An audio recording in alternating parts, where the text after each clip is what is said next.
Hello everyone, welcome to RV sir's academy. मित्रांनो, या व्हिडिओमध्ये आपण 10th standard geography first lesson field visit यातील डे 2 बघणार आहोत.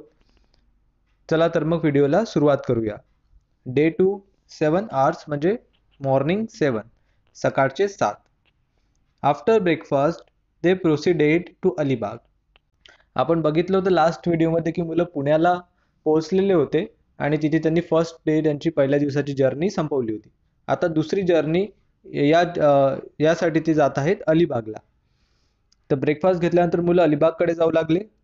Teacher, now we are on the Mumbai Pune expressway.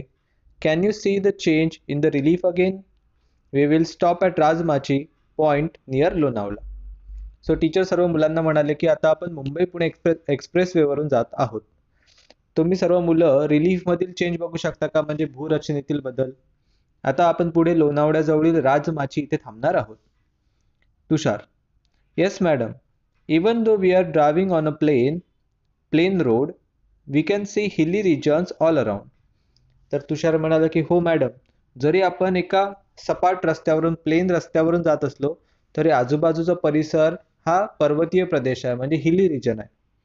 The frequency of houses is becoming less.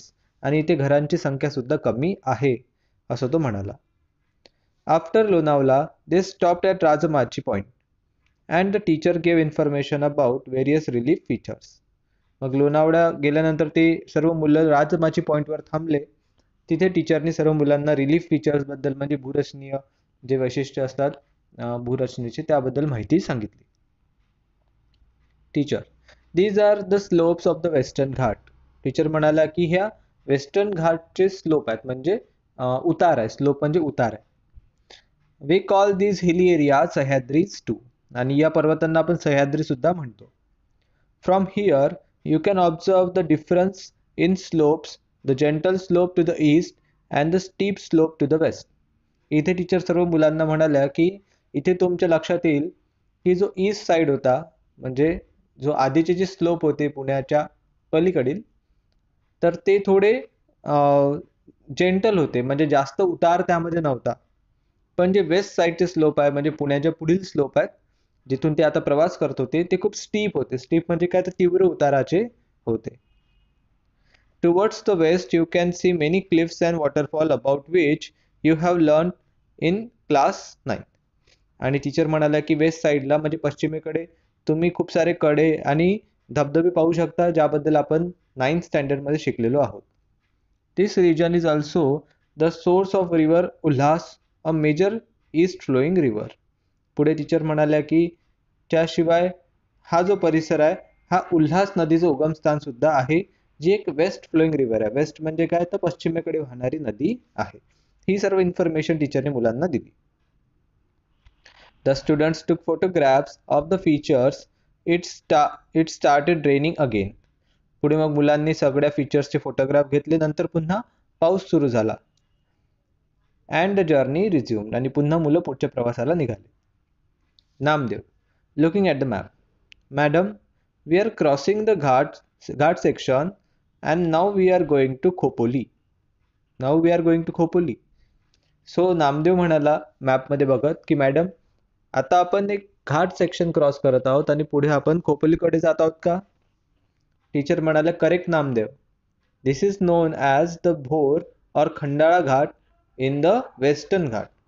Teacher म्हणाले की बरोबर आहे नामदेव, याला भोर किंवा खंडाळा घाट असं म्हणतात. We will now enter the western coastal plains of India. आता आपण इंडियामधील जो पश्चिमेकडील कोस्टल प्लेन आहे, म्हणजे समुद्र किनारा आणि किनारी प्रदेश आहे, तिकडे एंटर करणार आहोत. Observe the trees, soil and houses that you see. आता आजूबाजूची झाडं, इथली माती आणि इथले घरं यांना तुम्ही ऑब्झर्व करा, म्हणजे निरीक्षण करा, असं टीचर मुलांना म्हणाले. Shiv, madam, we can see dense forest comprising of thick vegetation in the ghat. We can see trees with broad leaves. तर शिव म्हणाला की मॅडम, आम्हाला इथे डेन्स फॉरेस्ट दिसत आहे, जे थिक व्हेजिटेशन होतं घाट मधली, तेच तसंच प्रकारचं. आणि त्यानंतर इथले जे झाडं आहेत त्यांना ब्रॉड लिव्ज आहेत, म्हणजे मोठ्या मोठ्या पानांची झाडं इथं बघायला मिळतात. We had seen such trees in the Sinhagad region too. Shiv म्हणाला की असेच झाडे आम्ही सिंहगड रिजन मध्ये सुद्धा बघितले. Teacher, these are the teak trees. This region is a region of deciduous trees. तर टीचर म्हणाल्या की हे जे झाड आहेत हे टेक झाड आहेत आणि हे डेसिडियस ट्रीज आहेत. There are many vanrais and devrais, woodland and sacred groves. पुढे टीचर म्हणाले की या एरियामध्ये खूप सारे वनराई देवराई आपल्याला बघायला मिळतात. म्हणजे एक प्रकारे एक जंगल, संरक्षित जंगल ज्याला आपण म्हणू, असे खूप सारे तिथे बघायला मिळतात. After crossing the ghat the dense forest become sparse. मग घाट संपल्यानंतर जे एकदम घनदाट जंगल होतं ते आता हळूहळू विरळ होऊ लागलं. Paddy fields and huge industrial estate were now visible. आता तिथे भात शेती आणि मोठमोठे इंडस्ट्रीज दिसू लागल्या. Najma, madam I can feel a change in the weather. It is getting hotter and I have started perspiring. Najma म्हणाली की मॅडम मला वेदरमध्ये म्हणजे वातावरणामध्ये बदल जाणवतो आहे. आता इथे जास्त गरमी आहे आणि इथे आर्द्रता म्हणजे खूप जास्त घाम येतोय, शरीरातून घाम निघत आहे. तर टीचर म्हणाल्या you feel the change in the air because of increase in humidity in the air. Teacher म्हणाल्या की आपल्याला हा चेंज यासाठी जाणवतोय कारण आता इथे हवेमधली आर्द्रता म्हणजे ह्युमिडिटी वाढलेली आहे. We start perspiring and skin becomes sticky. आता आपल्याला जास्त घाम येणार आणि आपलं शरीर सुद्धा स्टिकी होऊन जाणार, चिकट होणार. As we go near the sea this will increase. आणि जसं जसं आपण अधिक समुद्राच्या जवळ जाऊ तसं तसं या गोष्टी अधिक वाढणार. Namdev, madam it has started raining in this region. Also the amount of rainfall seems to be more. It might be happening because of this. Namdev म्हणाला की madam it has started raining in this region. या भागामध्ये पाऊस पडणं सुरू झालं आहे आणि amount of rainfall seems to be more, आणि पाऊस अधिक पडतोय म्हणजे जास्त पाऊस सुद्धा इथे पडतोय. It might be happening because of this. कदाचित यामुळेच असं होत असणार की इथे जास्त पाऊस पडत असणार. टीचर म्हणाले Namdev correct observation. Because of heavy rainfall the nearness of the sea this happens. तर टीचर म्हणाले की अगदी बरोबर नामदेव, इथे जो हेवी रेनफॉल म्हणजे खूप पाऊस पडतो आणि जे समुद्राची जवळ म्हणजे समुद्र इथून फारच जवळ आहे त्यामुळे असं घडतं. Also because of high rainfall rice is the major crop here. आणि टीचर म्हणाला की अतिशय जास्त पाऊस पडत असल्यामुळे इथं भात शेती ही पिकवली जाते. Soon we will reach the sea. Can you name the sea. Teacher म्हणाल्या की आता लवकरच आपण समुद्राजवळ पोहोचणार आहोत. तुम्ही त्या समुद्राचं नाव सांगू शकाल का? ऑल स्टुडंट, सर्व मुलं म्हणाले सोबतच द अरेबियन सी. म्हणजे आता आपण अरेबियन सी जवळ पोहोचणार आहोत. Teacher, good. After reaching Alibag before we go to our lodges we will visit the talathi office. Teacher म्हणाल्या की छान, आता अलिबागला आपण आपल्या लॉजवर पोहोचायच्या आधी तलाठी ऑफिसला भेट देणार आहोत. You can gather information on the basis of questionnaire you have prepared in the school. Teacher सर्व मुलांना म्हणाल्या की शाळेमध्ये तुम्ही जी प्रश्नावली तयार केली होती क्वेश्चनियर्स, त्याच्या मदतीने तुम्ही अधिक इन्फॉर्मेशन त्या ऑफिसमधून मिळवू शकाल. Urmi, we will be asking him questions about the types of crops, soil type, cultivation of fruits and other cash crop. Urmi म्हणाले की आम्ही त्यांना तिथल्या पिकांबद्दल, मातीच्या प्रकाराबद्दल, कल्टिवेशन ऑफ फ्रूट म्हणजे फळ पिकांबद्दल आणि इतर कॅश क्रॉपबद्दल माहिती विचारणार आहोत. We are asking him how land revenue is collected in his or her office. त्यांना हे सुद्धा आम्ही विचारू की इथे त्यांच्या ऑफिसमध्ये कशा प्रकारे लँड रेव्हेन्यू कलेक्ट केला जातो, म्हणजे टॅक्स कलेक्ट केला जातो. लँड अंडर इरिगेशन, त्यानंतर किती जमीन ही सिंचनाखाली आहे. Watershed programs and other occupation in the village. Watershed program आणि गावातील इतर ऑक्युपेशन म्हणजे गावकरी इतर कुठला व्यवसाय करतात, हे प्रश्न आम्ही त्यांना विचारू. They reached Alibag in the afternoon and then visited the talathi office. ते दुपारी मुलं अलिबागला पोहोचले आणि सर्वांनी तलाठी ऑफिसला भेट दिली. They collected information based on the questionnaire. आणि त्यांनी त्यांच्या क्वेश्चनियर म्हणजे प्रश्नावलीच्या सहाय्याने बरीच माहिती मिळवली. Teacher, dear students, after lunch we will go to the sea coast. How many of you will be seeing the sea for the first time? Teacher म्हणाल्या मुलांना की मुलांनो, लंच झाल्यानंतर आपण सर्व समुद्र किनाऱ्यावर जाणार आहोत. तुमच्यापैकी किती लोक पहिल्यांदाच समुद्र किनारा बघणार आहे? Almost all of them raised their hand. जवळपास सर्वच मुलांनी आपले हात वर केले. Abira, I am just trying to imagine what a breathtaking view it would be to see the sea. Abira म्हणाली की मी तर फक्त इमॅजिन करत आहे की जेव्हा आम्ही समुद्राला बघू तेव्हा तो किती ब्रेथ टेकिंग व्ह्यू असेल, म्हणजे किती सुंदर तो नजारा असेल, ही मी इमॅजिन करत आहे. What will it look like or will there be just water? तो कसा असेल, तिथे फक्त पाणीच असेल का? असे अनेक प्रश्न मुलांना पडतात. Teacher, true Abira, we will visit the beach now. Teacher म्हणाल की खरं आहे अबिरा, आता आपण बीचला भेट देणार आहोत. We have already given clear instruction regarding precautions to be taken there. Teacher सर्व मुलांना सांगतात की ऑलरेडी सर्व इन्स्ट्रक्शन दिलेले आहेत की तिथे आपल्याला काय काळजी घ्यायची आहे. We will also visit a fort called Kulaba or Alibag fort here. तिथे आपण कुलाबा किंवा अलिबाग फोर्ट सुद्धा बघणार आहोत. We will have to take into account the timings of the high and low tides as this is little away from the coast in the sea. Teacher म्हणाल्या की आपल्याला high tide low tide याचे timing सुद्धा माहिती करून घ्यावे लागतील, कारण किल्ला हा किनाऱ्यापासून थोडा दूर आहे, समुद्रामध्ये. We have studied the work of sea waves in class 9. आपण क्लास 9 मध्येच सी वेव्स म्हणजे समुद्रातील जे लाटा त्या कशा काम करतात हे शिकलेलो आहोत.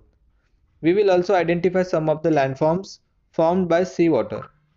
पुढे टीचर म्हणाल्या की तिथे समुद्राच्या वेव्समुळे, लाटांमुळे जे अलग अलग लँडफॉर्म्स तयार झालेले आहेत, भूरचना तयार झालेल्या, त्या सुद्धा आपण बघणार आहोत. Can you name some of them? तर टीचर म्हणाल त्यातल्या काही भूरचनांची नावं तुम्ही सांगू शकाल का? ऑल चिल्ड्रन ऑलमोस्ट टुगेदर, सर्व मुलं सोबत म्हणाले. Beach, sea caves, water cut platform, sand bars. तर हे विविध लँडफॉर्म्स आहेत जे समुद्रामुळे, पाण्यामुळे तयार होतात. Teacher, good, you remember damn well. Teacher म्हणाले की वा, सर्व मुलांना छान आठवण आहे. They visited the beach and the fort. मग अशा प्रकारे मुलांनी बीच आणि फोर्टला व्हिजिट केलं.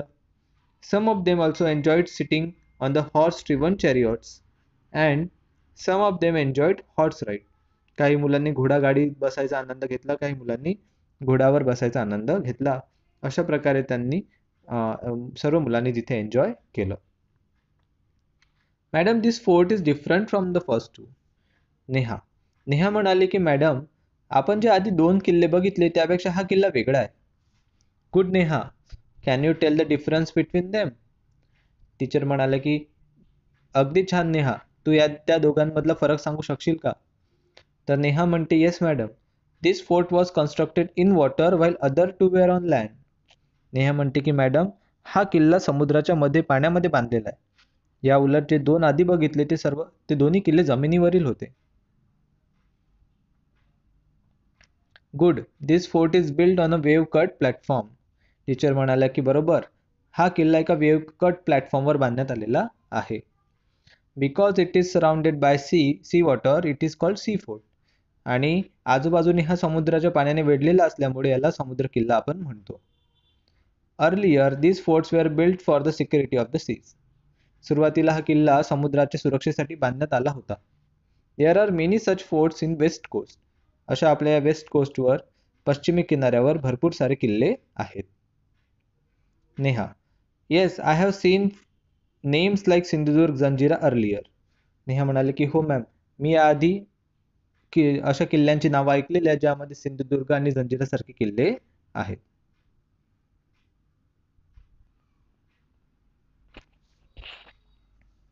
Teacher, based on the information you have collected, can you tell what occupations are followed here? टीचरनी सर्व मुलांना विचारलं की जी इन्फॉर्मेशन तुम्ही कलेक्ट केली त्यावर आधारित तुम्ही सांगू शकाल का की इथे कुठले व्यवसाय केले जातात? Rahul, madam, fishing and agriculture both are occupations are followed here. Rahul म्हणाला की मॅडम, इथे मासेमारी आणि ॲग्रिकल्चर म्हणजे शेती, हे दोन्ही ऑक्युपेशन फॉलो केल्या जातात. Teacher, correct Rahul. To which category do this occupations belong?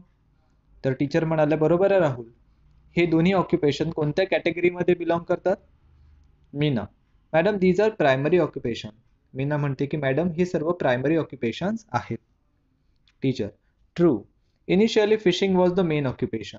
Teacher म्हणाल्या की खरं आहे, आधी मासेमारी हे मेन ऑक्युपेशन होतं. Later on agriculture was also practised in this region.